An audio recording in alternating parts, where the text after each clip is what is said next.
సహవాసం కదండి. సో చాలా మందిని మనం జ్ఞాపకం చేసుకున్నాం. ఈ వారంలో మీరు ఎవరైనా మళ్ళీ ఒకసారి యూట్యూబ్ కానీ ఫేస్బుక్ కానీ చూసారండి ఈ మెసేజ్ వినడానికి? అంత తీరు పడలేదా? రైట్, ఒకసారి వింటే అంటే నేను ఎప్పుడు తొందరపడి విన్నాం, నా మెసేజ్ నాకు ఏదో భయం అనిపిస్తుంది, కానీ కొద్దిసేపు విన్నా. సో ఆ అబ్రహాము గురించి ఆలోచించినప్పుడు నాకు చాలా సంతోషం కలిగింది. అబ్రహాంను మోరియా పర్వతం మీదకి వెళ్ళమంటే పాపం ఎవరికి చెప్పకుండా తీసుకెళ్ళిపోయాడు కొడుకుని, గుండు అంతా బరువుతోటి. ఒక్కగానొక్క కొడుకుని బలిచ్చేడ తీసుకెళ్తే దేవుని ప్రణాళిక ఏదో ఉంది, నా మాటకు విధేయుడు అవుతాడా, నాకు భయపడతాడా అని ప్రభు టెస్ట్ చేస్తాడండి. ఆ టెస్ట్లో అబ్రహాం ఏమయ్యాడు? పాస్ అయిపోయాడు. కనుక అబ్రహాం రావడమే మోరియా పర్వతం వెళ్ళిపోయి అన్నీ సెటప్ చేసేసాడు, బలిపీఠం కట్టేశాడు, కొడుకుని పట్టుకుని బంధించేశాడు, కట్టపట్టుకున్నాడు. అది ఏమీ అరమరికలు లేవు. అసలు దేవుని మాట అంటే ఆ దేవుని మాట ముందు కొడుకు దిగదుడిపోయాడు కదండి. ఒకరు అనొచ్చు, కొడుకు డాడీ నీకు న్యాయమా, లేక పుట్టాను, 100 సంవత్సరాలు పుట్టాను నేను, ఇలా పెంచావు నన్ను ఒక్కడి చంపేస్తే నీ ఆస్తి అంతా ఏమైపోతుంది? అసలు ఏమనుకున్నాడు? ఏమన్నాడో నాకు అనవసరం, నాకు తెలియదు. కానీ మరి ఇస్సాకుని ఎలా పెంచాడో అని ఉన్నాడు బహుశా. ఎస్ డాడీ క్యారీ ఆన్ అని ఉంటాడేమో అనుకుంటాను. కనుక ప్రభువుకి ఎంత సంతోషం వచ్చిందంటే, సో ప్రభు అంటాడు కదా, నువ్వు కొండకు వచ్చి రావడమే, ఇంత పైకి రావడమే నాతో సహవాసం చేయడానికి, కనుక నా కొడుకుని ఇస్తానన్నాడు. గుర్తుగా గొర్రె పిల్ల మనం పాడాం కదండి. ఇస్సాకును తప్పించడానికి గొర్రెను తన కుమారుని గొర్రెను ఏర్పాటు చేశాడు. కనుక ఇస్సాకును కాపాడటాన్ని తప్పించడానికి ఈ ఏకాంత అనుభవము మనందరికి ఎంతో ఆశీర్వాదకరం. నేను నమ్ముతున్నాను మనం అందరము తప్పక ఏకాంత ప్రార్థనలో గడుపుతున్నారు అని నమ్ముతున్నాను. ఇంకా ఎవరైనా మిస్ అయిపోతుంటే మాత్రం ఇది చాలా దురదృష్టం అని చెప్పాలి. ఈ మాట తక్కువ సార్లు ఉపయోగించబడింది.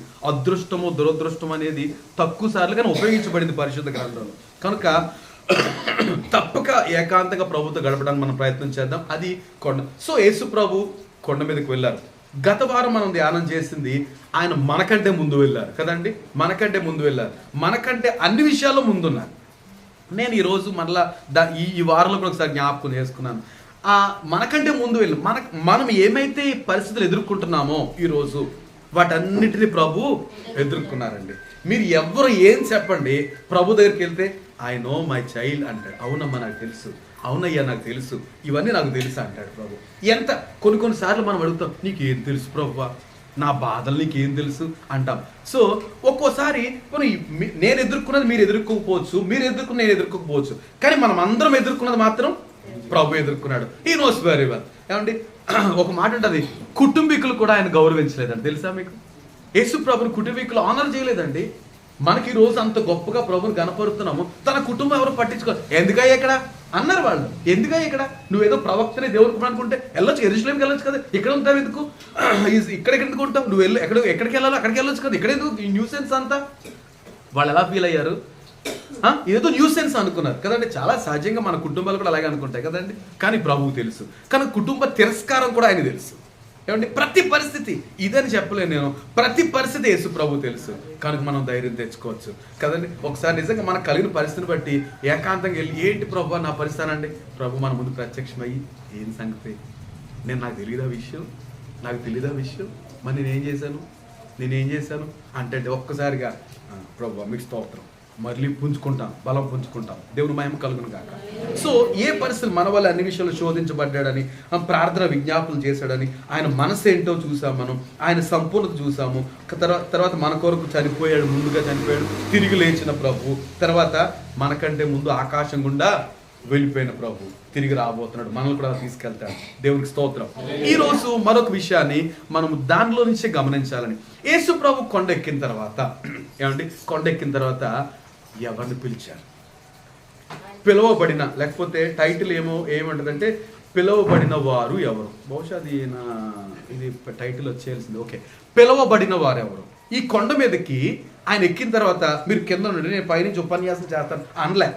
మిగతా వారందరూ ఉండుండొచ్చు, కింద అక్కడిక్కడ కూర్చుండొచ్చు, కానీ హీ కాల్డ్ సమ్ పీపుల్, కొంతమందిని పిలిచాడు ఆయన. ఎవరిని పిలిచాడు చూద్దాం. మత్తయి మార్కు సువార్త 3:13 ఇంకొంచెం డీటెయిల్ గా ఉంది. రైట్, దేవునికి స్తోత్రం. ఏంటంట, ఎవరిని పిలిచారండి? తనకి ఇష్టమైన వారిని ప్రభు పిలిచాడట. అని అందరూ ఒకసారి ఎవరిని పిలిచాడు ప్రభు? తనకి ఇష్టమైన వారిని పిలిచాడట. నాకు భలే అనిపించింది అన్నమాట. తనకి ఇష్టమైన వారిని ప్రభు పిలిచాడట. అంటే దేవునికి కొంతమంది అంటే ఇష్టం, కొంతమంది అంటే ఇష్టం లేదు అన్నవాళ్ళు ఉంటారండి. దానికి అర్థం మీరు చాలా తెలివైన వాళ్ళు. మౌనమే బెటర్, నిజం కదండి? ఉంటారా ఉండరా? Some people it was written, బైబిల్లో రాయబడింది కొంతమంది కొరకు రాయబడింది ఆ మాటలు ఇష్టులు అని రాయబడింది. కనుక ఖచ్చితంగా వారి గురించి మనం ధ్యానం చేయాలి. ఎందుకంటే మనందరి ఇప్పుడు మనం ఎందుకు ఆరాధన చేసాం చెప్పండి? ఏమండి, మన గొంతుకులు తెరిచి, ఏమండి, గొంతు పోయేటంతగా ఏమైనా చెమట పట్టేసినంత పవర్ పోయింది, అయినా సరే ఆరాధించడానికి కాంప్రమైజ్ కాలేదు. వై? ఎందుకండి? ఆయన్ని సంతోషపెట్టాలని. ఆయన మనల్ని చూసి వెల్ డన్, సంతోషం, నాకు ఇష్టమయ్యారు, మీరు, మీ ఆరాధన నచ్చింది అని చెప్పాలని. అంతే కదా మన తపనంతా ఏంటి? మనుషులుగా ప్రభుని ఇంప్రెస్ చేయాలని. అదంతా గంతుల్లాగే ఉంటాయి. అయినప్పటికీ మన సాయి శక్తుల ప్రభువును ఆనర్ చేయాలని. కనుక కొంతమంది గురించి నేను త్వరగా కొన్ని విషయాలు మీ ముందు పెట్టి మన ధ్యానం కొరకు వెళ్దాం. సో యేసుతోటి ఎవరిని పిలిచారంటే ఆయనకి ఇష్టలైన వారిని పిలిచాడు. వద్దాం ఒకసారి. ఎక్కడికి వెళ్ళాలి? మొదట ఇష్టడైన వారు ఎవరో చెప్పండి. దేవునికి ఇష్టడు అయిన ఆయన గురించి బైబిల్లో మొదటి అధ్యాయాల్లోనే 5వ అధ్యాయంలో రాయబడి ఉంది. చదువుదాం ఆ మాట. ఎవరండి? హరి గారు, మీరు ఎవరు మాట చెప్పారా? ఏమండి? పేతురు చివరికి వచ్చేసారు అప్పుడే. నేను ఆదికాండంలో ఉన్నాను. Right, good. 21వ వచనం చూస్తే హానోకు గురించి చదువుదాం. హనోకు అనాలి, హానోకు కాదు కదా. హనోకు, హాకి ఒత్తు లేదు, నోకు ఉంది. హానోకు అంటున్నాం మనం, హనోకు. రైట్, ఇంగ్లీష్లో ఓకే. నాకు హనోకు 65 ఏండ్లు బ్రతికి మెతూషెలను కనెను. హనోకు మెతూషెలను కనిన తరువాత 300 ఏండ్లు దేవునితో నడుచుచు కుమారులను కుమార్తెలను కనెను. హనోకు దినములన్నీ 365 ఏండ్లు. హనోకు దేవునితో నడిచిన తరువాత దేవుడు అతన్ని తీసుకుని పోయాను కనుక అతడు లేకపోయాను. మీరు అలాగే ఉండగా హెబ్రీ పత్రిక 11వ అధ్యాయం 51వ వచనం ఒకరు చదవండి, సరిపోద్ది. అందరూ తిరిగే దూరకునే, మిమ్మల్ని డిస్టర్బ్ చేయాలని కాదు. 11:51 హెబ్రీ పత్రిక 11:51 చదువుతాలి. మైక్ లేదా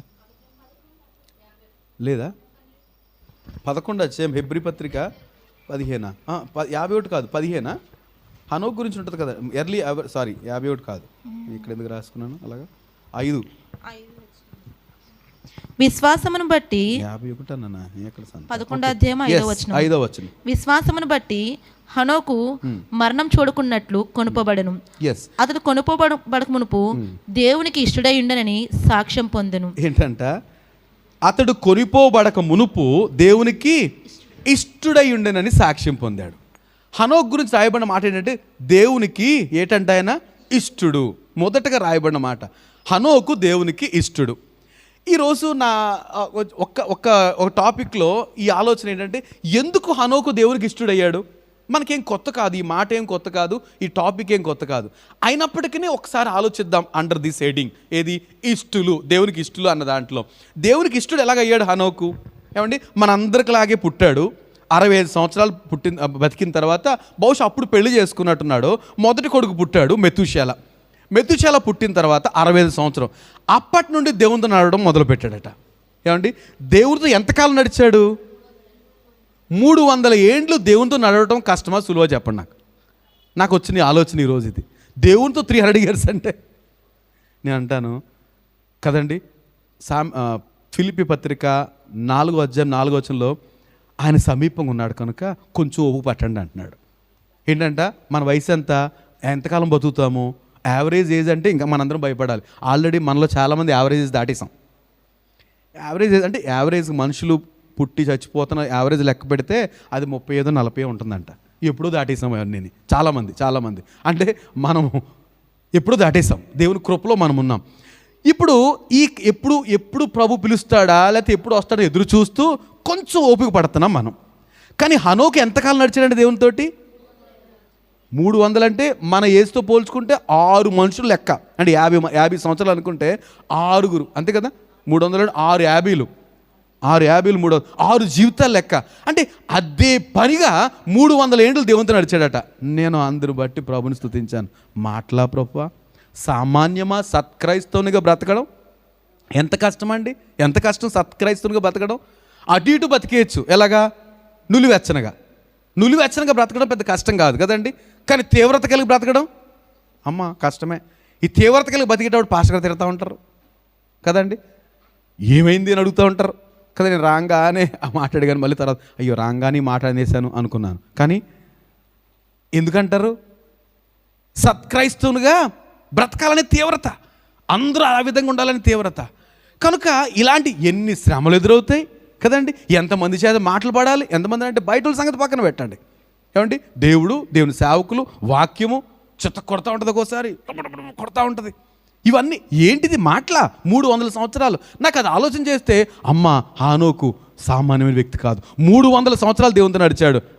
కనుక ఖచ్చితంగా దేవునికి ఇష్టడే. మనం మన లైఫ్ టైంలో ఏమండి ఎంతకాలం మనంతా బాగా బ్రతుకుతూ ఉంటాము, మళ్ళీ టైం జీరోకి వచ్చేస్తుంటాం. అడిగారు అనుకోండి, నేను ఎవరు అన్నారంట ఒక సహోదరి, అసలు 2-3 రోజుల నుంచి నాకు ప్రార్థన చేసుకోబుద్ధి అవ్వట్లేదు, వాక్యం చదవబుద్ధి అవ్వట్లేదు, ఏదోలాగా ఉంటుంది నాకు, అసలు దేవుని దగ్గరికి వెళ్ళబుద్ధి అవ్వట్లేదు. ఏంటది? జీరో. మన భక్తి ఎక్కడికి వచ్చేసింది? జీరోకి వచ్చేసింది. ఇది మన పరిస్థితి. కానీ హనోకు మాత్రం 300 ఏండ్లు దేవునితోటి నడిచాడట. దేవునికి మహిమ కలుగును గాక. ఇష్టుడు కాకపోతే ఏమవుతాడు? నేను అంటాను, మనము మన లైఫ్లో, అందుకే మనం గురువారం అనుకున్నాం, 7 వారాలైనా దేవునికి ఇష్టంగా ఉందామండి. ఎన్ని వారాలు? మీ అందరి గురించి కాదు, సహజంగా చెప్తున్నాను. ఎవరైనా కొత్తగా వచ్చారనుకో, కనీసం 7 వారాలు రండి అంటారు కదండి. ఏమైనా కొత్తగా వచ్చి ఏదైనా స్వస్థ 7 వారాలు. ఎందుకంటే 7 వారాలు వస్తే కొంచెం అన్ని దేవునితోటి, అన్ని దేవుని గురించి తెలుస్తుంది, దేవుని ప్రజల గురించి తెలుస్తుంది, అన్నీ అర్థమవుతాయి అనేసి. అలాగా మన బ్రతుకులు ఎలాగ ఉన్నాయంటే 7 వారాలు, లేకపోతే మన జీవితం మహా అయితే 50, 60, 70, 80. కొంత ఎక్కువ బతికి వాళ్ళు ఎందుకు తగ్గానాలి? 100 అనుకుందాం కదండి. ఏమాత్రం సంతోషం ఏంటంటే 100 సంవత్సరాలు బతికిన తర్వాత. అడిగి చూడండి పెద్దవాళ్ళని, మీకు 100 సంవత్సరాలు కదా హ్యాపీ అండి. ఏమి హ్యాపీ బాబు, ఎందుకు వచ్చింది బతుకు, ఎవరి కొరకు బాబు ఇది అని అంటారు. ఏం సాధించేది ఏముంది అనిపిస్తుంది, రైట్? కానీ హనోకు మాత్రం 300 ఏండ్లు బ్రతికిపోయాడట. 300 ఏండ్లు బ్రతకడం కాదు, అక్కడ అందరూ అలాగే బ్రతికారు. ఆ టైంలో వాళ్ళ కొడుకు ఎంతకాలం బ్రతికాడు? 969 సంవత్సరాలు బ్రతికాడు. ఇక్కడ దేవుని ప్రేమ ఉన్నది, అది ఎప్పుడైనా మరి వేరే విషయం, రైట్? హనోకు ఎప్పుడైతే మెతుషాల పుట్టాడో బహు జాగ్రత్తగా. ఎందుకని? మెతుషాల అనే మాటకు అర్థం ఏంటంట? చనిపోయిన తర్వాత ప్రళయము. ఈ మెతుషాలకు చచ్చిపోయాడంటే ఏమొచ్చేద్దంట? అమ్మో, ఈ నా కొడుకు చచ్చిపోతే, కొడుకు అంటే మెతుషాలే కదా, హనోకు కొడుకు మెతుషాల, ఈ నా కొడుకు చచ్చిపోతే ప్రళయం వచ్చేద్ది, వీడు చచ్చిపోకముందే చాలా జాగ్రత్తగా ఉండాలి అనేసి పుట్టినది మెతుషాల పుట్టిన మొదలగాయితూ చాలా భయంతో భక్తితో నడిచాడు. మరి మనకెప్పుడు వస్తుందండి ప్రళయం? మనకెప్పుడు వస్తుంది ప్రళయం? ఎప్పుడు వస్తుంది తెలియదు కదా. హనోకు ఎంత జాగ్రత్త పడ్డాడంటే, నిజంగా మొదట దేవుని యందు భయభక్తులు కలిగిన వాడే అనుకోవాలి హనోకు. దేవునితో నడిచాడు. ఎందుకంటే అమ్మో ప్రభువా, నాకు ఒక కొడుకుని ఇచ్చావు. ఫిట్టింగ్ ఏంటంటే 65 సంవత్సరాలు కొడుకుని ఇచ్చావు, ఆడు చచ్చిపోతే ప్రళయం వచ్చేద్ది అన్నావు, కనుక నేను చాలా జాగ్రత్తగా ఉంటాను, ఆడికంటే ముందు వెళ్ళిపోవాలి. హనోకు ముందే చచ్చిపోయాడండి.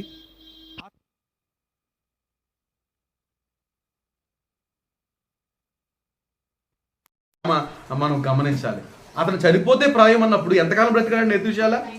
9. అంటే ఎంత లాంగ్ దేవుని కృపో. బ్రతికి అందరూ చక్కబెట్టడానికి అంత టైం ఇచ్చాడు దేవుడు.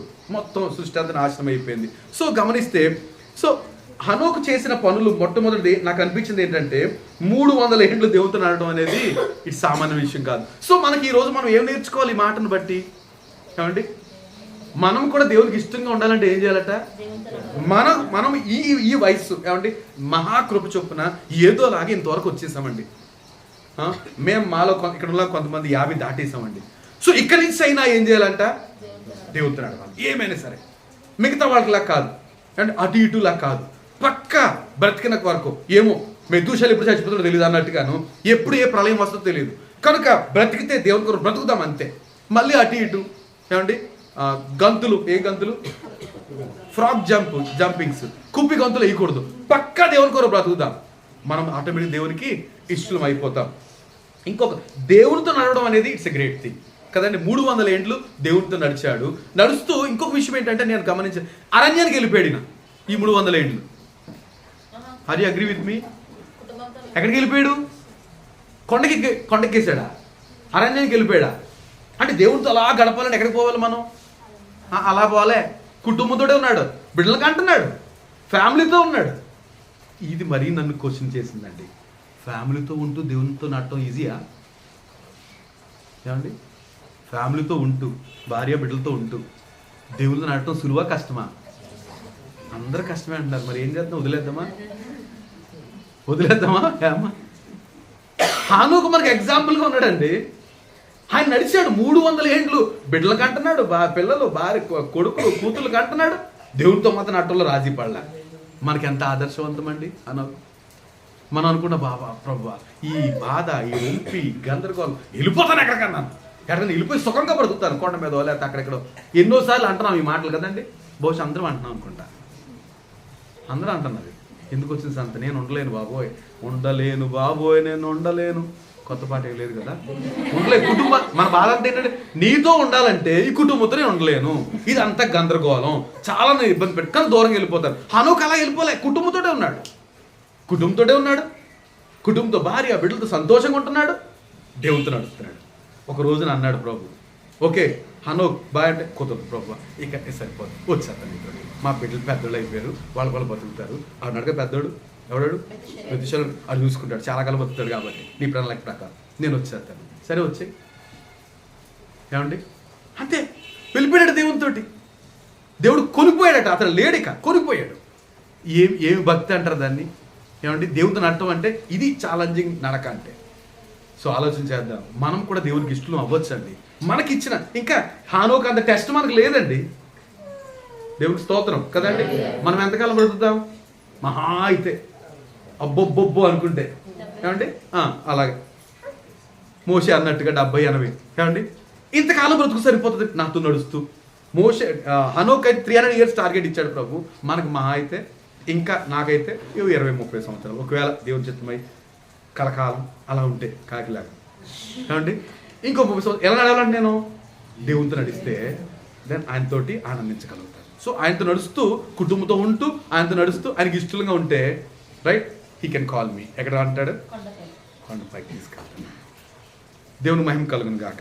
సో మొదటి ఇష్టడు మనం చూసాము, ఆయన హానోకు. రైట్, నేను చాలా మంది ఉండొచ్చేమో కానీ నాకు సమయాన్ని బట్టి నేను కొద్ది మందినే తీసుకున్నాను. యాక్చువల్గా ఇంకొక టాపిక్ కూడా కవర్ చేయడం ప్రయత్నం చేస్తాను. దానియేలు గ్రంథంలో మేము గురువారం ధ్యానం చేస్తున్నాం. 10వ అధ్యాయంలో దేవుని దూత రెండు సార్లు అంటాడు దానియేలుని. ఏమంటాడు? దానియేలు దేవునికి, అప్పుడు చూడండి 12వ వచనం, 10వ అధ్యాయం 12వ వచనం. అప్పుడు అతడు 11లో ఉంది రైట్, 11, దానియేలు నీవు బహుప్రియుడవు కనుక నీ యొద్దకు నేను పంపబడితిని. మరలా 19వ వచనం, నీవు బహుప్రియుడవు భయపడకుము.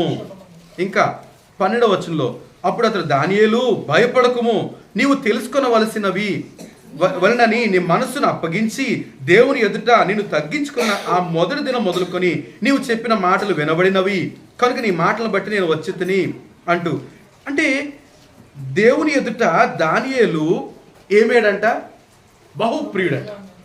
బహుప్రియుడు, దేవునికి ప్రియుడైన వారు దానియేలు గురించి చెప్పబడింది. నేను దానియేలు గురించి కూడా కొంచెం ఆలోచించాను. మీరు త్వరగా చెప్పేస్తే మనం నెక్స్ట్ పాయింట్లోకి వెళ్ళిపోతాం. దానియేలు ఎందుకు దేవునికి ప్రియుడయ్యాడు? దానియేలు ఎందుకు దేవునికి ప్రియుడయ్యాడు? ఏమండి, దేవుని కృపను బట్టి దానియేలు ఫ్యామిలీ లేదు అంటే రాయబడలేదు, భార్య బిడ్డలు ఉన్నట్టు కనపడలే, అదొక ధన్యుడు. ఏమండి, పక్కన పెడితే. సో దానియేలు ఎందుకు ధన్యుడయ్యాడు?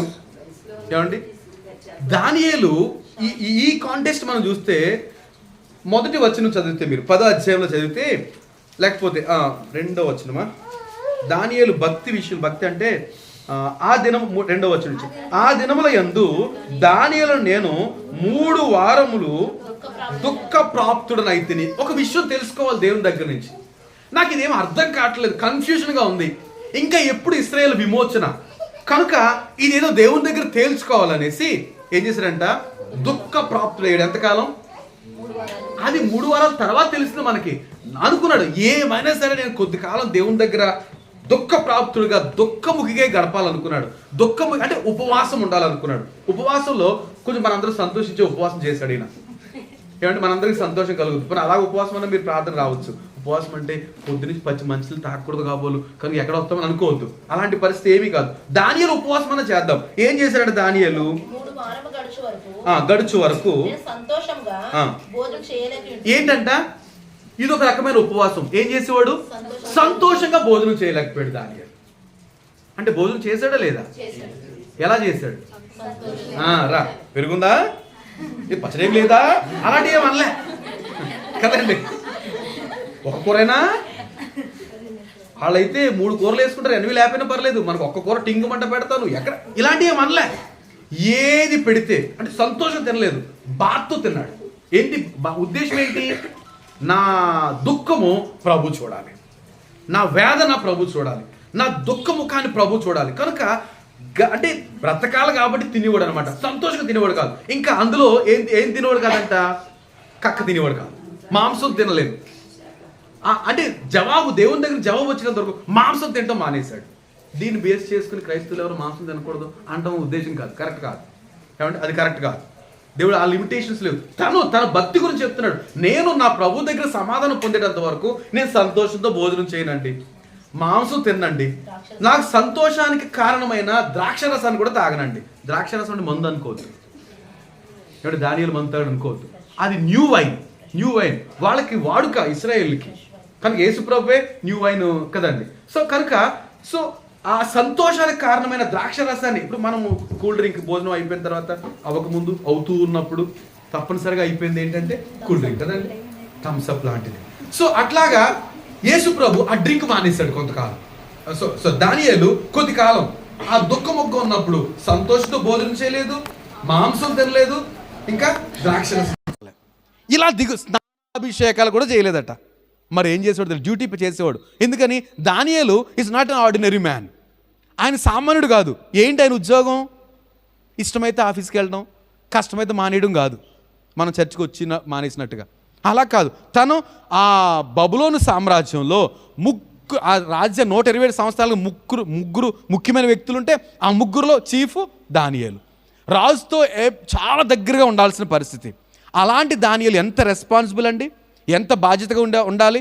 అలాంటి దానియేలు ప్రభు దృష్టికి దుఃఖముఖిగా కనబడేవాడు. సుమారు కొన్ని రోజులు అనుకున్నాడు, ఎన్ని రోజులు, అది 3 వారాలు పట్టేసింది. అలాగా ఏమండి. ఇంకా దానియేలుకున్న గొప్ప లక్షణం మనం చూస్తే రోజుకి ఎన్నిసార్లు ప్రార్థన చేసేవాడు ఏమండి? ముమ్మారు ప్రార్థన చేసేవాడట. పని పాట లేనోడు కదండి, ఎన్నిసార్లైనా చేస్తాడు. పని పాట లేనోడా? చాలా రాచరికం అండి, ఎంత బాధ్యతో తనకి. అయినప్పటికీ తన విధి ప్రకారం మార్నింగ్, మధ్యాహ్నం, సాయంకాలం ఆ టైము ఏమైపోయినా సరే వచ్చి మళ్ళీ ఎక్కడో దిగిన కాదు, తన మేడగదిలోకి వెళ్ళి యెరూషలేము తట్టు కిటికీలు తెరిచి ఉండగా అటువైపు తిరిగి, అంటే తిని ఎక్కడ బబులోన్లో ఉన్నాడు, యెరూషలేము ఎటు ఉత్తరం వైపు ఉందో దక్షిణ వైపు ఉందో అటు తిరిగి ప్రార్థన చేసి స్తుతించి బ్రతిమాలి అప్పుడు మళ్ళీ తన డ్యూటీలో ఉండేవాడట. కనుక దానియేలు ఏమయ్యాడు? దేవునికి బహుప్రియుడు. ఆ పట్టుదల పట్టిన విషయంలో ఇంకా ఒక్క మాట అందులో నేను ప్రతిసారి నాకు మిస్ అయిపోతుంది. చూడండి, మళ్ళీ చదువుతాను. 12వ వచనం. అప్పుడు అతడు, దానియేలు భయపడకుము, నీవు తెలుసుకొనవలనని నీ మనస్సును అప్పగించి దేవుని ఎదుట నిన్ను తగ్గించుకున్న ఆ మొదటి దినం మొదలుకొని. ఏంటంట? దేవునికి అప్పగించుకున్నాడు. ఏం అప్పగించుకున్నాడు? ఏమైనా దేవుడు నాకు ఈ విషయంలో తెలియచేయాలి. మనం ఎప్పుడన్నా దేవునికి అట్లాంటి ప్రభువా నువ్వే నాకు చెప్పాలి, ఏమైనా నాకు విషయం ఏంటో తెలియచేయండి అనేసి మనం దేవునికి అప్పగించుకున్నప్పుడు ఆయన పెద్ద కష్టం కాదండి. నేను ఉదయం కొంతమంది గురించి ప్రార్థన చేస్తున్నా కదండి, కొంతమంది ప్రభువే రివీల్ చేయాలి, ప్రభువే మాకు బయలుపరచాలి. అలాంటి వ్యక్తులు నాతో మాట్లాడిన పరిస్థితి నేను ఎంతో ధైర్యంగా ప్రార్థన చేస్తాను. ఎవరైనా ఇప్పుడు తండ్రి దగ్గరికి వచ్చి, అయ్యా నా భవిష్యత్తు, నా భాగస్వామి ఏంటో మీరే బయలుపరచని ప్రార్థన చేస్తున్నారు అనుకోండి, బయలుపరచడంటారా ఏమండి? బయలుపరచడా? ఇష్టమే కదా దేవునికి, నా ఇష్టాన్ని కోరుతున్నారు అనేసి. రైట్. ఇప్పుడు దానియేలు మీరేంటో అసలు ఏంటో చెప్పండి, నాకు విషయం అర్థం కావట్లేదు, మీరు నాకు చెప్పండి అనేసి మనస్సును ఏంటంట, నీ మనస్సును అప్పగించి దేవుని ఎదుట నిన్ను తగ్గించుకొనినా. దేవుని ఎదుట ఏం చేశాడు దానియేలు? తగ్గించుకున్నాడండి. తగ్గించుకుని అంటే డ్యూటీ చేసుకుంటున్నాడు.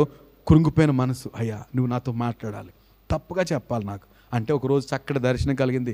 దూతను చూశాడు. మేము ఆ గురువారం చదువుతున్నప్పుడు ఒళ్ళు పులకించిపోయింది. ఏంటండి, దేవుని దూత ప్రత్యక్షత, ఆయన ఆ ఫీచర్స్ చూస్తుంటే అమ్మో భయంకరం. దేవుని దూతే భయంకరం అంటే దేవుడు ఎంత భయంకరంగా ఉంటాడో. నేను అది ఇప్పుడు చదవలేకపోతున్నాను. 10వ అధ్యాయం మీరు 5 నుంచి చదివితే, నేను కనులెత్తి చూడగా అంటే 5వ వచనం నుంచి దూత యొక్క ఎలా ఉంటాడో దూత చాలా చక్కగా వర్ణించబడింది.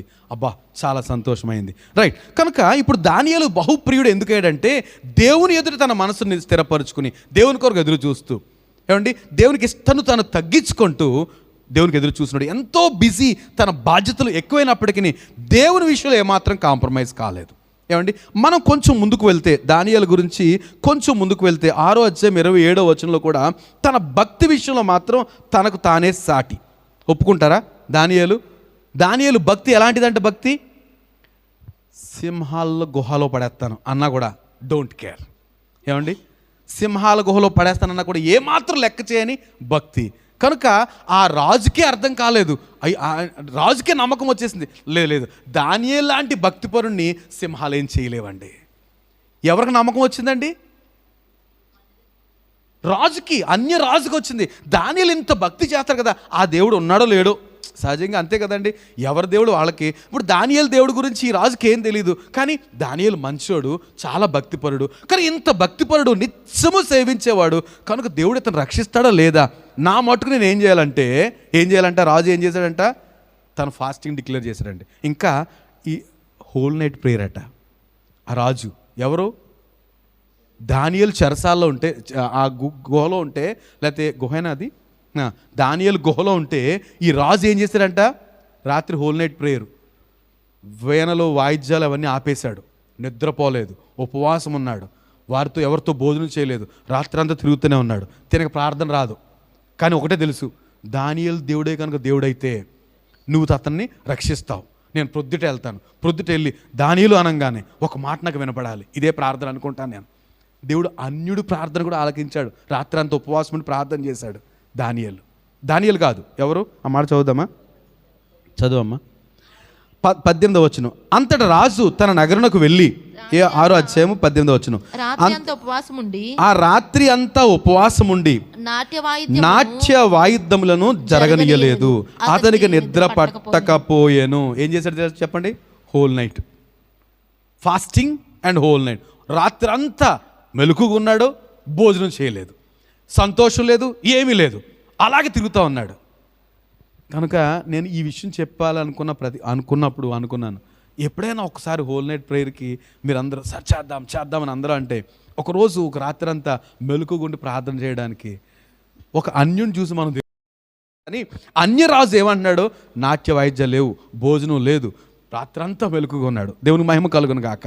ఏమండి దానియేలు గురించి ఒక అన్యరాజు, అన్యుడు, దేవుడిని ఎరగని వ్యక్తి, తన తలంపు ఏంటంటే అంటాడు, అక్కడికి వెళ్ళి చూడండి ఏమంటాడు, గుహ దగ్గరికి వెళ్ళి దుఃఖ స్వరముతో దానియేలు పిలిచి, జీవము గల దేవుని సేవకుడు అయిన దానియేలు, ఏంటంట ఆరాధన కాదు ఇది, ఏమంటున్నాడు, తినకి ఏం తెలుసు దేవుని గురించి ఈ అన్యరాజుకి, కానీ ఏమంటున్నాడు, జీవము గల దేవుని సేవకుడు అయిన దానియేలు. ఇంకో మాట ఏంటి, నిత్యము నీవు సేవించిన దేవుడు నిన్ను రక్షింపగలిగిన. అక్కడ ఆ మాట ఏంటంట, నిత్యము. ఏం చేయాలి దాన్ని? నిత్యము. ఎలా సేవించేవాడు దానియేలు? నిత్యము. మనం ఎలా సేవిస్తామండి? ఈ ప్రతిసారి చంప మీద కొట్టినట్టే ఉంటాయి కొన్ని మాటలు. మన భక్తి అంతా అబ్బొబ్బో, ప్రభువుకి ఎంత ఆయాసం అయిపోతుందో మన భక్తి. అన్ని సావకాశంగా ఉండి సావధానంగా ఉంటే మనం ప్రార్థనలు కనపడతాం, లేకపోతే మనం ప్రార్థనలు చేస్తాం. కొంచెం కష్టం వచ్చిందా క్యాన్సిల్. దానియేలు అలా కాదట. ఎవరు చెప్తున్నారు మాట? తన అధికారి చెప్తున్నాడు. తెలుసు కదండి అధికారికి, నిత్యము రాజు దగ్గర ఉండాల్సిన దానియేలు, నిత్యము నీవు సేవించిన దేవుడు నిన్ను రక్షింపగలిగేనా అంటే, అతను అంటాడు దానియేలు, ఆ స్వరం విన్నప్పుడు రాజు ఏమైపోయి ఉంటాడో కదండి. ఆ లోపల నుంచి ఒక పక్కన భయపడుతున్నాడు, వినపడద్దా లేదా? వినపడకపోతే ఏమైనట్టు? సింహాలు తినేసినట్టే. చాలా సింహాలు ఉన్నాయి, ఆకలితో ఉన్నాయి, అక్కడ చాలా సింహాలు ఉన్నాయి. వినపడద్దా అంటే తన విశ్వాసం, రాజు అన్యరాజు విశ్వాసం, లోపల స్వరం వినపడుతుంది, రాజు చిరకాలము జీవించును గాక. ఆహాహా, ఎంత సంతోషమో, దేవునికి స్తోత్రం.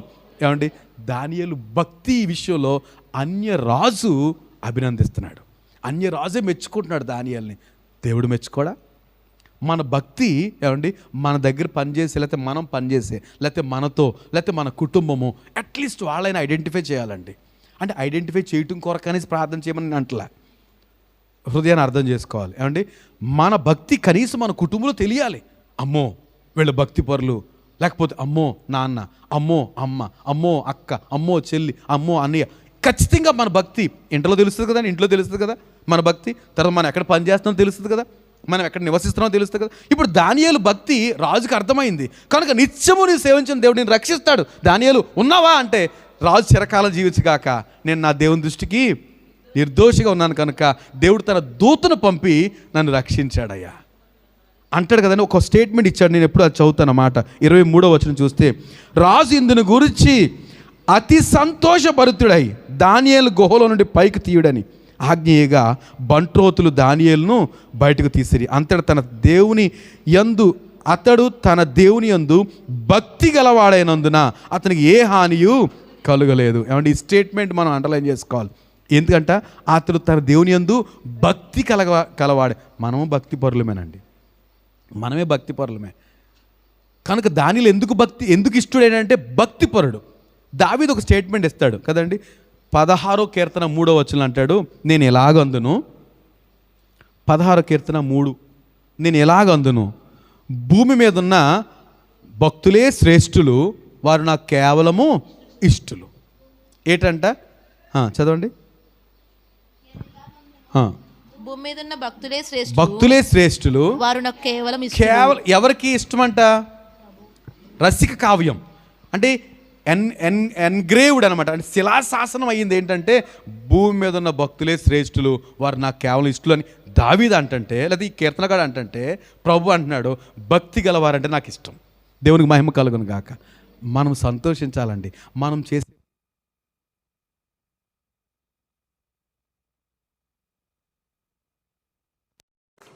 మనం చేసే భక్తి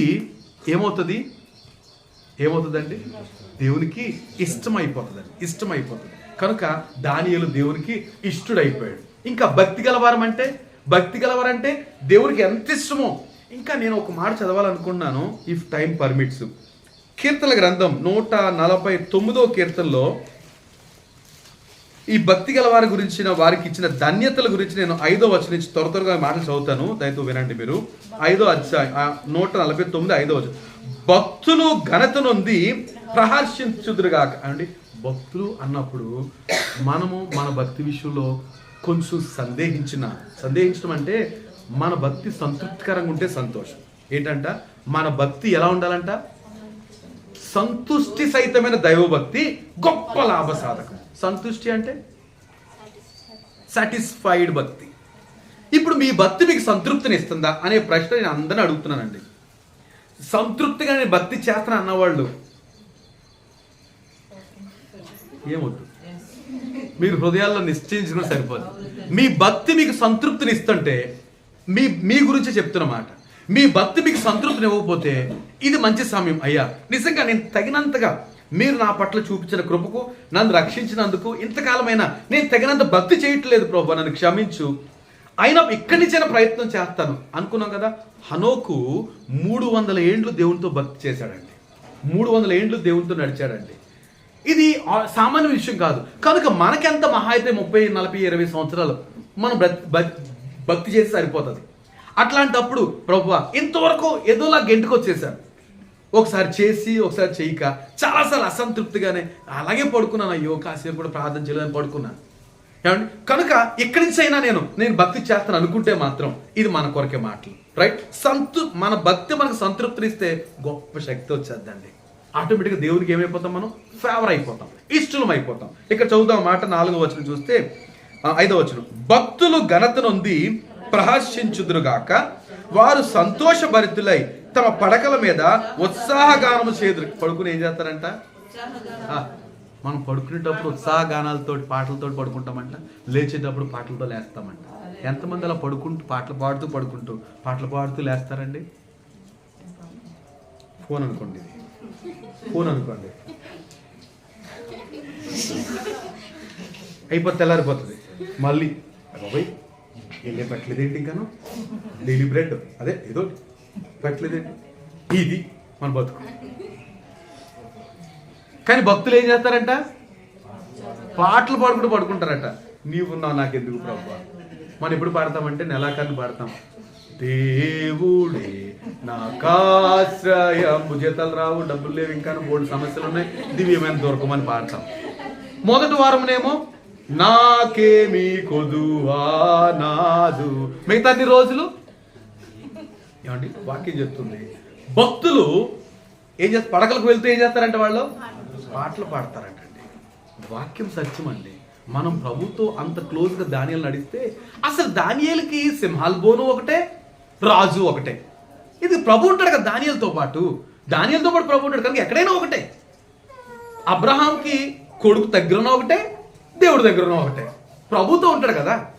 ఏమంటే భక్తి పరులు ఈ విధంగా తమ భక్తిని వ్యక్తపరిచారు. దేవుడు ఆ భక్తికి టెస్ట్ పెట్టాడు. టెస్ట్ పెట్టి 100% పాస్ అయ్యారు అనేసి సర్టిఫై చేశాడు.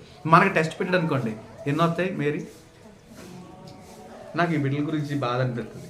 పాపం కష్టపడి చర్చకొస్తారు, ఈ లోపల మేడం ఈకే కావాలా చర్చ్ మాకు లేవా, మాకు ఇయ్యో అంటున్నారు. అది ఎక్కడ అంత చాలా బాధ అనిపిస్తుంది.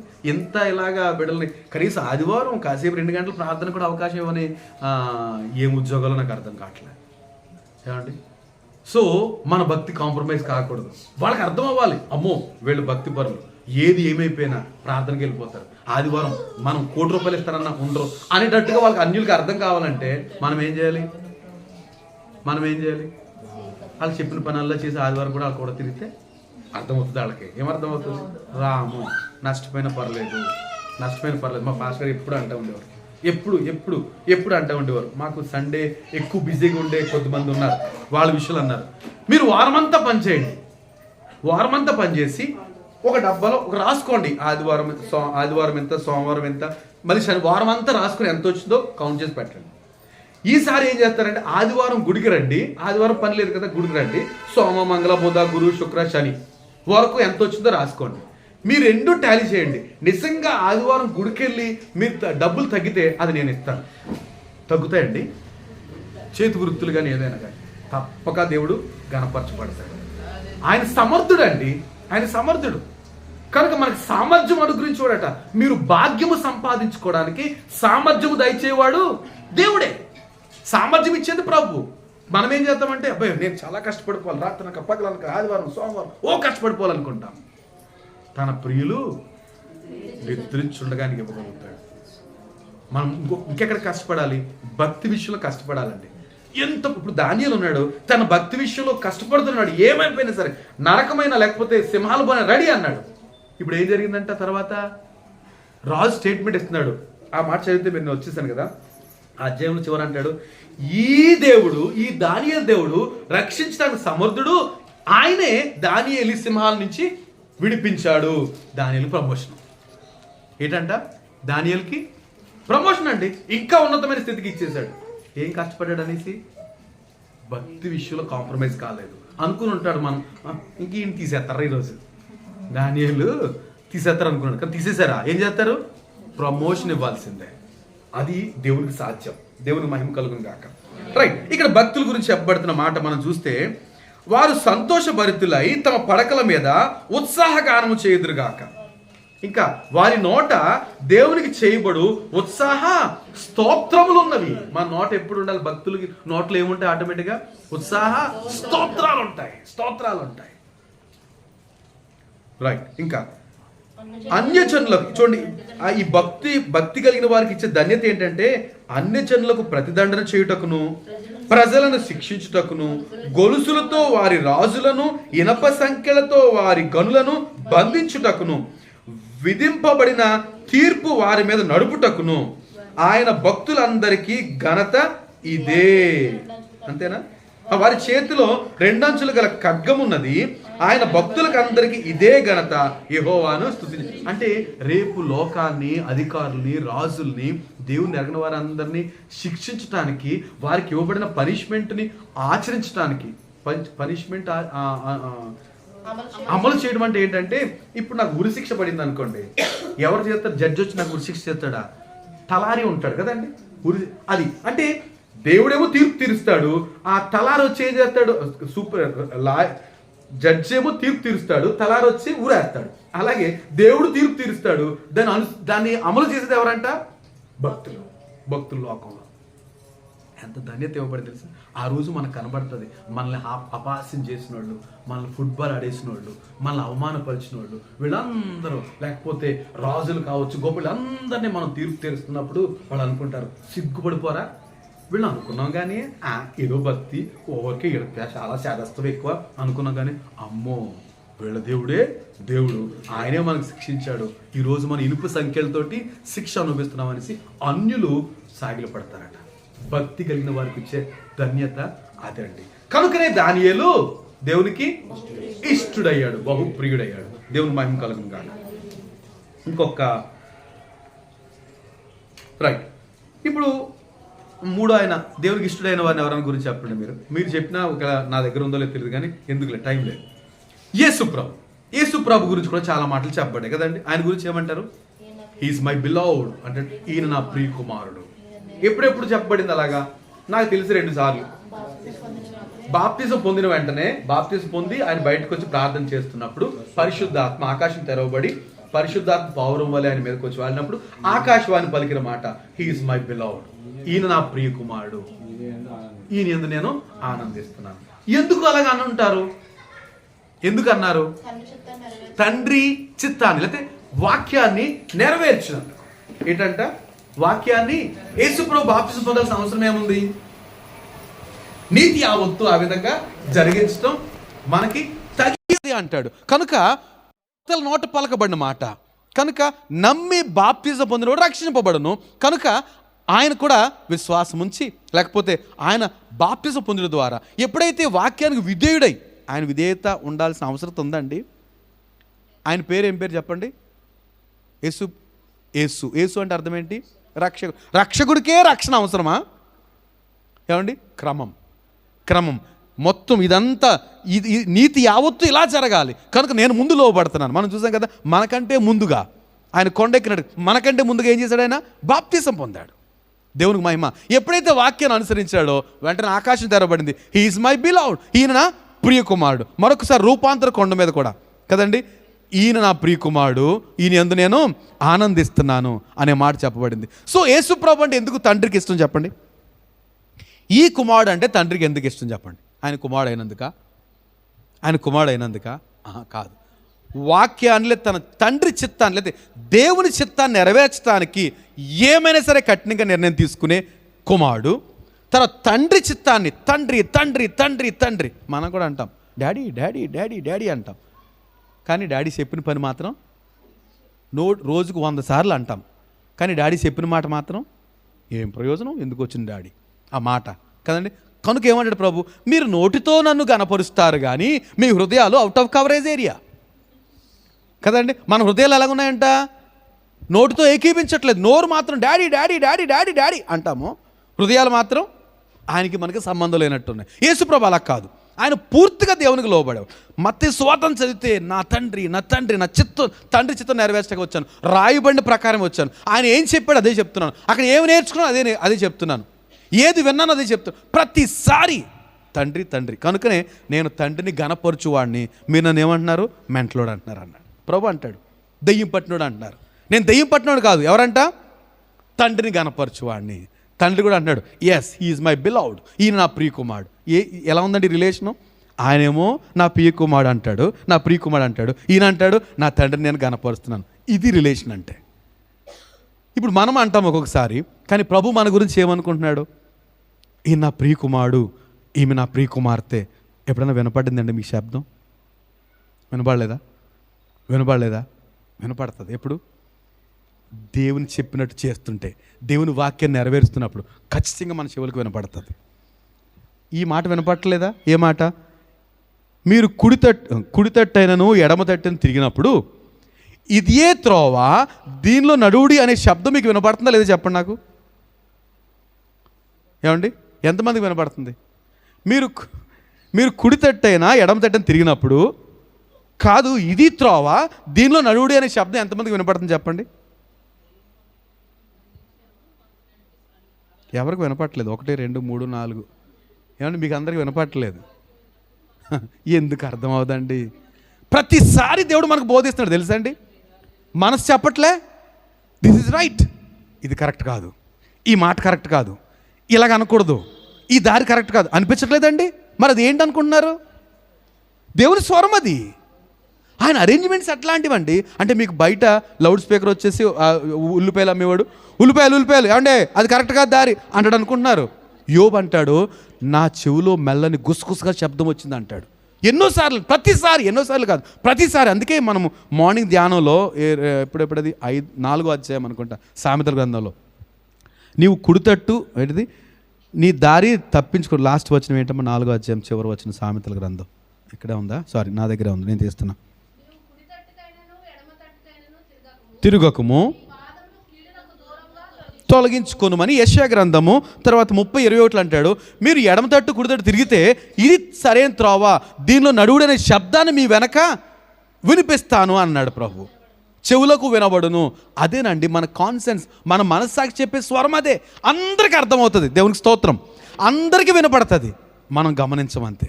గమనించకుండా వెళ్ళిపోయి అలాగే చెప్తారు. వెళ్ళిపోయి అక్కడికి వెళ్ళాక ఏదో దెబ్బ తగిలితే అయ్య బాబోయ్ లోపల అనిపించింది సుమా. ఏమనిపించింది? అది ఎవరి స్వరం? అది మెల్లని స్వరం. ఆయన ఏమి పట్టుకుని మనల్ని ఇంకొక విషయం గమనించాలండి. నేను అలాగే వెళ్తున్నప్పుడు లాక్కొచ్చి ఇలా పడయొద్దా ప్రభు? చేయడు. ఆయన అలా చేయడండి. చాలా మర్యాదస్తుడు ప్రభు. నీకు అవకాశాలు ఇస్తాడు. ఇది దారి, నీకు ఏది ఇష్టమో కోరుకో. ఇదేమో పరలోకం వెళ్తుంది, ఇది విశాలంగా ఉంది, నరకం వెళ్తుంది, నీవు నీ ఇష్టం అంటాడు కదా. జీవము మరణం నీ ముందు పెడుతున్నాను, కోరుకో అంటున్నాడు ప్రభు. ఆయన మనిషిని సంపూర్ణ స్వేచ్ఛాపరుడుగా చేశాడండి. అలాగే కాకపోతే అక్కడ ఎవరు ఆదాముకి అవ్వలకి తోట వేసేసి మధ్యలో చెట్టు పెట్టాడు కదా, చెట్టు పెట్టి చుట్టూరు ఫెన్సింగ్ వేసాడు అనుకోండి, ఆదాం తినగలిగేవాడా? అలా చేయలే. అలా చేస్తే ఏం చేసినట్టు? ఆదాముకి స్వేచ్ఛ తీసేసినట్టు. కనుక ఆ చెట్టు కూడా ఉంచాడు. నేను చెప్తున్నాను, మాట ఒక్కటే, వెళ్ళొద్దు, తినొద్దు, దాన్ని చూడొద్దు, పొడి చెట్లు ఉన్నాయి అంతే. ఆ మాటను విన్నాడా దీవించబడతాడు, లేకపోతే నాశనం అయ్యాడు. ఏమండి? సో దేవుని మెల్లని స్వరం వినగలిగే పరిస్థితి అందరికీ ఉందండి. కనుక ఎంతమంది వింటున్నారు చెప్పండి? ఇప్పుడు ఎంతమంది వింటున్నారు? అందరికీ అర్థమవుతుందండి, మనందరికీ వినపడుతుంది ఆ స్వరం. లోబడితే సంతోషం వస్తుంది, లోబడకపోతే నష్టపోయి అబ్బబ్బా చాలా పొరపాటు జరిగిందండి. ఒక్కొక్కసారి నష్టం చాలా ఎక్కువ పెద్ద నష్టం అండి, చాలా పెద్ద నష్టం. అంటే నేను అలాగ అనలేను, కానీ నాకు నిన్న చెప్పాను కదా చెల్లి యాక్సిడెంట్, ఫైర్ కరెంట్ షాక్లోను. అంటే మాకేం తెలియదు, వారి గురించి అయితే ప్రార్థన చేస్తున్నాం మేము రెగ్యులర్గా, మనం ప్రార్థన చేస్తున్నాం కదా. విశాల్ బాబు వచ్చి వాళ్ళ మదర్కి కరెంట్ షాక్ కొట్టిందండి నిన్న. అయితే తన అన్న మాట ఏంటంటే 2 రోజుల నుంచి నాకు ఏదో ప్రార్థన చేసుకోబుద్ధి కావట్లేదు, వాక్యం చదువుకోవట్లేదు, ఏదోలాగా ఉందో నాతో కాదు తనతో అంటుందంటే. సో ఏదోలా ఉన్నప్పుడు ఏం చేయాలి చెప్పండి? ఏదోలా ఉన్నప్పుడు ఏం చేయాలి? డిస్టర్బ్డ్గా ఉన్నప్పుడు ఏమంటే ప్రార్థన చేయబుద్ధి కానప్పుడు ఏం చేయాలి? ప్రార్థనే చేయాలి, వాక్యం చదవాలి, ప్రార్థన చేయాలి. తప్పక నేను అదే పని చేస్తానండి. ఒక్కోసారి క్లమ్జీగా డిస్టర్బ్డ్గా ఉంటుంది, అలాంటప్పుడు బయట తిరగకూడదు. నేను చాలాసార్లు మీకు కూడా చెప్పాను, మన మనసు నెమ్మదిగా లేనప్పుడు బయటికి రాకూడదు. ఎక్కడున్నాం అక్కడ, అంటే ఇంటి దగ్గర అయితే రోడ్డు మీద కాదు, ఎక్కడో అక్కడ కాసేపు తగులుబడి అంటాడు వాక్యం చెప్పి అలా కూర్చుని ప్రభువా ఎందుకు ఈ కారణం? దానిలో ఏం చేశాడు? He was disturbed. కనుక ఏం చేశాడు? ఉపవాసం ఉన్నాడు. ఇంకా ఇబ్బంది అయితే ఒక రోజు ఒక పూట ఉపవాసం కూడా ఉండొచ్చండి, 2 గంటలు ఉపవాసం ఉండొచ్చండి. పొద్దున్న టిఫిన్ చేయకుండా 10 గంటల నేను ఉపవాసం, అది కూడా ఉపవాసమే. దేవునితో సహవాసం ముఖ్యం. అలా గడిపి ప్రభువా నాకు ఎందుకు ఇలా ఉంటుంది, అంత సన్నిహిత్వం దేవునితో వెళ్ళాలి. ఏం జరిగింది తెలుసా? చాలా ప్రమాదం అండి.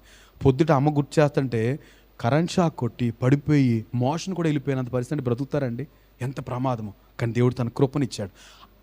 మా చెల్లితో పాటు మా పిన్ని అక్కడ ఉంది, పరిగెత్తుకెళ్ళింది. ఒకవేళ తనకు మొఖం తిరిగి పడిపోయిందేమని ఈమె పట్టేసుకుంటేవాడికి వెంటనే తనకు అర్థమయ్యి వెనక్కి వచ్చి కరెంట్ అంటే బాబు విషయాలు వెళ్ళి స్విచ్ ఆఫ్ చేసి పవర్ లాగాడు. అంటే గమనించండి, ప్రమాదాలు పంచనే మనం ఉన్నాం. కనుక మనసు సరిగా లేనప్పుడు ఏం చేయాలంట? ప్రభు దగ్గర పడాలండి. అంటే నేను దీనికి లింక్ అట్టలేదు, అంత ప్రమాదకరమైన దినాల్లో ఉన్నాం. పరిశుద్ధుల ప్రార్థనలు ఎంతో అవసరమని మరొకసారి నాకు చాలా తేటతెల్లమైంది. ఎవరి విషయం కూడా కాంప్రమైజ్ కావద్దు, ప్రార్థనలు చేస్తూనే ఉందామనేసి. రైట్. కనుక యేసు ప్రభు అంటే ఎందుకు దేవుని తండ్రికి ఇష్టం? ఆయన దేవుని వాక్యం లోబడే వ్యక్తి, తండ్రిని ఘనపరిచే వ్యక్తి. తండ్రి అంటే ఎంత గౌరవమో, అమ్మో ప్రభు తండ్రి తండ్రి తండ్రి. కనుక యేసు ప్రభుని చూడంగానే హీఈస్ మై బిలవ్డ్, ఈయన నా ప్రియ కుమారుడు అనేసి. కనుక ఇంకొక చివరి మాట నేను చదివేసి హెబ్రీ పత్రిక 6వ అధ్యాయము, హెబ్రీ పత్రిక 6వ అధ్యాయము 11వ అధ్యాయం 6వ వచనం, 11వ అధ్యాయం 6వ వచనం. ఏంటంటే ఇది, ఈ మాట ఏంటంట, ఇప్పుడు మనం ఇష్టం చదివాం కదా, దేవునికి ఎవరంటే ఇష్టం లేదంటే చాలా క్లియర్. ఇది మనకి కొంచెం సీరియస్. ఏంటంట, విశ్వాసం కనుక లేదా, విశ్వాసం మనకు లేకపోతే దేవునికి ఇష్టమైనట అసాధ్యం. It's impossible. అదేంటి, విశ్వాసం ఉంటుంది, ఉండకపోతుంది. ఎవరు తగ్గ విశ్వాసం వాళ్ళకి ఉంటుంది. ఏమ్మా, ఉంటే ఉంటుంది, లేకపోతే లేదు. విశ్వాసం లేకపోతే ఏంటంట, మన దేవునికి ఇష్టంగా ఉండలేం. ఇది కొంచెం భయంకరంగానే ఉంది. కనుక మనం అందరం ఎలా ఉండాలి, ఉంటేని విశ్వాసంగానే ఉండాలి, లేకపోతే బయటికి వెళ్ళిపోవాలి. బయటికి వెళ్ళిపోవడం అంటే దేవునిలో నుంచి, నా వల్ల కాదు, అస్సలు నాకు నమ్మకమే కుదరట్లేదు ప్రభువా, కనుక నేను ఉండలేను, నేను రాలేను అని అనాలి. కానీ ఆ స్థితిలో లేవు మనం, దేవునికి స్తోత్రం. కనుక ఈరోజు ప్రభు మనల్ని అక్కడ చదువుతున్న మాట ఏంటంటే, విశ్వాసం లేకుండా దేవునికి ఇష్టడైనట అసాధ్యము. అంతటా ఆకుండా చూడండి ఈ మాట, దేవుని యొద్దకు వచ్చువాడు, ఏమండి, దేవుని యొద్దకు వచ్చువాడు ఆయన ఉన్నాడనియు తన్ను వెదకు వారికి ఫలము దయచేయవడనియు నమ్మవలను కదా. ఏం చేయాలంట, దేవుని దగ్గరికి ఎవరైనా వచ్చారనుకోండి, ఆయన ఉన్నాడని రావాలంట అండి. నిజంగా దేవుడు ఉన్నాడని వచ్చిన వాళ్ళు ఎంతమంది అండి ఇక్కడ? కదండి, దేవుడు ఉన్నాడని వచ్చాం కదా, లేకపోతే చక్కగా చల్లగా ఉంది కదండి. పొద్దుట అబ్బా 4 గంటలు లేచేటప్పటికి నేను దేవునితో బేరాలు, ఎవరు వచ్చి లేపేస్తున్నట్టే, మా నాన్నగారు వచ్చి లేకవయ్యా, ఇంకా టైం అప్పటికి 2 అయిందండి, లేచి చూశాను 2, తొందర ఏంటంటే అనుకున్నాను, మళ్ళీ పడుకున్నాను, కొట్టేసింది అలారం 4 గంటలకి. అస్సలు ఓపిక లేదు, మంచి వర్షం వస్తుంది, ఎంత బాగుంటుంది, మళ్ళీ వేసేద్దాం అనుకున్నాను. ప్రభువా మీకు ఆదివారం ఆరాధన, ఇప్పుడు పడుకోవాలా, గుడి ఏక పడుకోవచ్చు కదా. ఇవన్నీ నాలోనే షంటింగ్ ఏమండి, కష్టపడి లేవకూడదు, అలా కాంప్రమైజ్ అయిపోదాం అనుకుంటున్నాను. మూసుకేసేస్తే మళ్ళీ ఎందే గుడికి కూడా రాలేను, అలాంటి పరిస్థితి. అబ్బా ఎంత చల్లటి వాతావరణంలో. కానీ దేవుడు ఉన్నాడు అన్నప్పుడు, ఎక్కడి నుంచి వెళ్ళాను నేను ఈ మాట, దేవుని యొద్దకు వచ్చువాడు ఆయన ఉన్నాడనియు తన్ను వెదకు వారికి ఫలము దయచేయువాడనియు నమ్మవలను కదా. సో దేవుని దగ్గరికి వచ్చేవాడు ఎవరైనా సరే, దేవుడు ఉన్నాడు, వెతికే వారికి ఫలం దయచేస్తాడని నమ్మాలి కదా. వచ్చువాడు, లేకపోతే మనం దూరంగా ఉండాలి, దేవుని సన్నిధికి దూరంగా ఉండాలి. కనుక నమ్ముతున్నాం, కష్టమైనా ఇబ్బంది అయినా ఏదోలాగా చేసుకున్న తీర్మానం ప్రకారం ఉండడానికే ప్రయత్నం చేస్తున్నాం.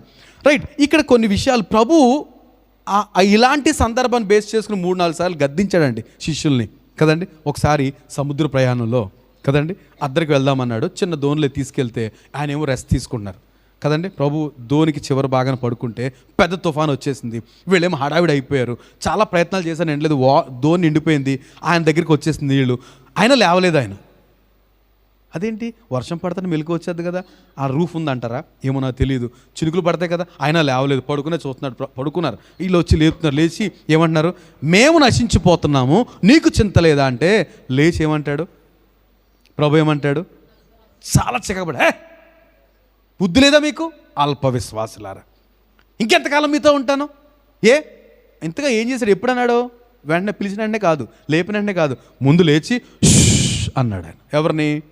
గాలిని.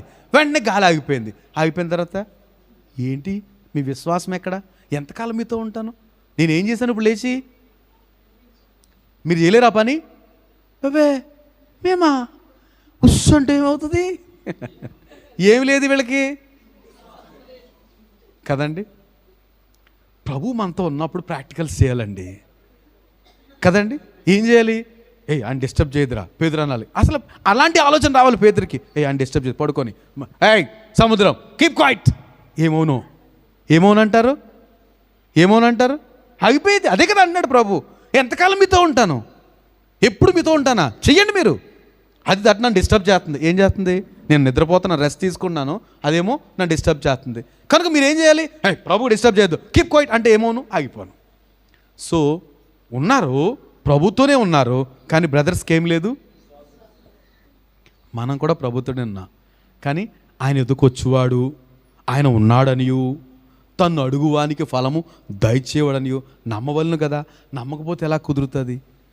కనుక నమ్ముతున్నామండి, జరగట్లేదండి, నమ్ముతున్నామండి, జరగట్లేదండి, మరి ఏం చేయాలి? వదిలేయాలి. ఏంటండి? ప్రార్థన చేస్తుండాలి. ప్రభు నీకు అప్పగించేసాను అంతే, నువ్వేం చేస్తావు చెయ్యి అంటే ఏం జరుగుద్దండి? ఏం జరుగుద్ది? చేయకుండా ఉంటాడా? వాక్యమే కదా, ఆయన వాక్య ప్రకారమే కదా మనం చేసేది. కనుక ఖచ్చితంగా ప్రభు అభినందిస్తాడు. కనుక ప్రభు గద్దించిన సందర్భాలు, ఇంకొక సందర్భం నాకు గుర్తొస్తుంది. ఒకసారి 5 రొట్టెలు 2 చేపలు అయిపోయినాయి, 7 రొట్టెలు 2 చేపలు, ఆ మీటింగ్ కూడా అయిపోయింది. ఇంకెక్కడో మీటింగ్కి వెళ్తుంటే అరే రొట్టెలు తేలేదురే మనమే, ఏమనుకున్నారంట? రొట్టెలు మర్చిపోయాం రోయ్. ఆయన అంటాడు పులిసిన పిండి విషయంలో జాగ్రత్త పడి అంటే, మన రొట్టెలు తేలేదు కదా, అక్కడ మిగిలిన ఎరా 4 గంప పట్టుకెళ్ళో, నువ్వైనా మీ ఇల్లు దగ్గరే కదా, ఓ గంప తేవచ్చు కదా. ఆయన ఆ గంప గురించి అడుగుతున్నాడు అనుకున్నారు వీళ్ళు. ఒరే బుద్ధి లేని వాళ్ళారా, 5 రొట్టెలు 2 చేపలు పంచిపెట్టినప్పుడు ఎన్ని గంపలు ఎత్తాం? 7 రొట్టెలు కొన్ని చేపలు పంచి ఎన్ని గంపలు ఎత్తాం? మరి మీరు జ్ఞాపకం చేసుకోరా? మీకు అక్కడ చాలా కోపంగా మాట్లాడతాడండి. మీరు జ్ఞాపకం చేసుకోరా? మీకు అర్థమవుదా? ఇంకెంతకాలం అంటాడు ప్రభు. అంటే ఏం చేయాలి? ప్రభుతో ఉన్నప్పుడు అయ్యేం తేవక్కర్లే, ఆయన ఏమైనా చేయగలుగుతాడరా?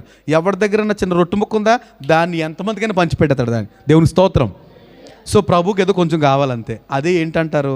మన విశ్వాసం అంటాను నేను. కొంచెం విశ్వాసం. ఆ విశ్వాసాన్ని ఎక్కడ పెట్టాలంట?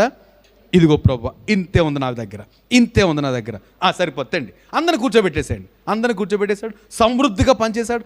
మళ్ళీ ఎక్కడైనా తక్కువ వచ్చినట్టు ఉంటుందండి. తక్కువ రావడం కాదు, ఏంటంట సంతృప్తిగా తినిన తర్వాత. ఎప్పుడు సంతృప్తి తినటం అంటే మళ్ళీ తిని పచ్చిగల చోట్ల పనులు చేయడం అంటే అదే. తిని బాబోయ్ నా వల్ల కాదు బాబోయ్ అంటే చూసా, అప్పుడు పోగేశాడు ప్రభు, పోగేయమన్నాడు. సో దేవుని యొక్క సమృద్ధి అట్లాంటిదండి. కనుక మన విశ్వాసులు అని ఎందుకంటారంటే నమ్ముతున్నాం కాబట్టి.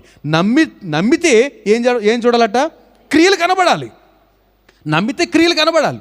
కనపడటం కొరకు మనం ప్రయాసపడాలి. ప్రభు దగ్గర తరచూ వేడుకోవాలి. ఇంకొక ఎగ్జాంపుల్ ఏమండి, ప్రభు దయ్యం పట్టిన వాని తండ్రి, మార్కు సువార్త 9వ అధ్యాయం ఉంటుంది కదండి. ఒక కొడుకు ఉంటాడు, వాడికి దయ్యం పడితే తండ్రి తీసుకొస్తారు కదండి. శిష్యుల దగ్గర తీసుకొచ్చారు. ప్రభు ఎక్కడున్నాడు అప్పటికి? ప్రభు అప్పటికి? యేసు ప్రభు ఆ దయ్యం పట్టిన వాడు తండ్రి కొడుకుని తీసుకొచ్చి శిష్యుల దగ్గర తీసుకొచ్చాడు. ఎందుకు ప్రభు లేడు అక్కడ? ఇది కొత్త విషయాలు కాదండి, మీకు చెప్పినయే. ఎవరన్నా ఆన్లైన్ చూస్తే ఆత్మానం ఈయన ఇదే పని చెప్తున్నాడు అనుకుంటాం. కానీ నా బిడ్డల సంగతి ఏంటంటే మీరు అంత తరచుగా మర్చిపోతున్నారు. చెప్పండి. అప్పుడు ప్రభు ఎక్కడికి వెళ్ళారు? షాప్కి వెళ్ళారా? రొట్టెలు తేడానికి వెళ్ళారు? ఎందుకు? ఎక్కడికి వెళ్ళారు? ప్రార్థన చేయడానికి. రూపాంతర కొండ మీదకి వెళ్ళారు ఆయన. ఎందుకని? ఆ పైన చూడండి, ఆయన చూసి విభ్రాంతి చదివారా? అది చూడండి, ఆ పైన యేసు ప్రభు పైనుంచి కొండ నుంచి వస్తుంటే వాళ్ళు ఏమయ్యారంట? ఆ పైన ఉంటుంది, విభ్రాంతి నొందారట ప్రభుని చూసి. ఎందుకని? ఆయన రూపాంతర కొండ నుంచి వస్తున్నాడు, ఆయన మిగుల విభ్రాంతి పడ్డారు. ఎందుకని? యేసు ప్రభు చూసి విభ్రాంతి ఎందుకు వచ్చింది? ఆయన ఎక్కడి నుంచి వస్తున్నాడు? రూపాంతర కొండ నుంచి వస్తున్నాడు కనుక ఫుల్ వైట్, ముఖమే ప్రకాశిస్తుంది. అమ్మో అలా చూసారు అందరూ, ఆయనకు అలా చూస్తున్నారు. సరే వచ్చిన తర్వాత ఏం జరిగింది అంటే ఇగో దయ్యం పట్టి నుండి తీసుకొచ్చారు సార్, మా వల్ల ఏం కాలేదండి. ఆయన అంటున్నాడు, సరే వీళ్ళు చెప్పడం సరేలే అని అంటాడు, మీ ఓళ్ళ వల్ల ఏం అవ్వలేదండి.